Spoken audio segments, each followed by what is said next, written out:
வணக்கம் ஓவியா.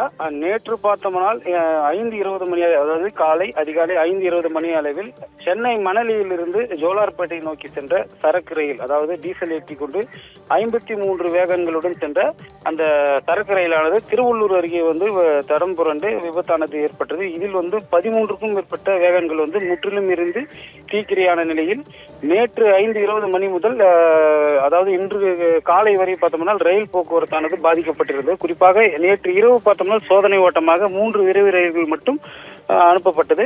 இந்நிலையில் பார்த்தோம்னா இன்று காலை 5 மணியில் இருந்து பார்த்தோம்னா அதாவது 4 வழித்தடங்கள் உள்ளது. திருவள்ளூரில் 4 வழித்தடங்கள் உள்ளது. அதில் 2 வழித்தடங்களில் அரக்கோணம் மார்க்கமாக செல்வதற்கும், 2 வழித்தடங்கள் அரக்கோணத்திலிருந்து சென்னை சென்ட்ரல் மார்க்கமாக வருவதற்கும் உள்ளது. அதாவது ஒரு வழித்தடம் எக்ஸ்பிரஸ் ரயில் செல்வதற்கு, ஒரு வழித்தடம் புறநகர் ரயில் செல்வதற்கு உள்ளது. இந்நிலையில் இன்று 4 வழித்தடங்களில் 2 வழித்தடங்கள் சீரமைக்கப்பட்டு ஒரு எக்ஸ்பிரஸ் ரயிலும் புறநகர் ரயிலும் சென்று கொண்டு இருக்கிறது. அதே போன்று மீதமுள்ள 2 வழித்தடங்களை இன்று மதியத்திற்குள் சரி செய்துவிட முடியும் என்று ரயில்வே துறை சார்பில் தெரிவிக்கப்பட்டுள்ளது.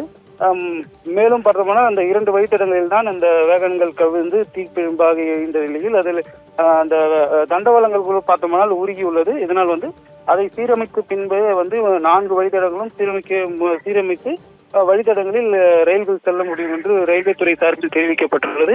இதனால் தற்போது 2 வழித்தடங்களில் புறநகர் ரயில்களும் அதே போன்று எக்ஸ்பிரஸ் ரயில்களும் சென்று கொண்டிருக்கிறது. ஓவியா.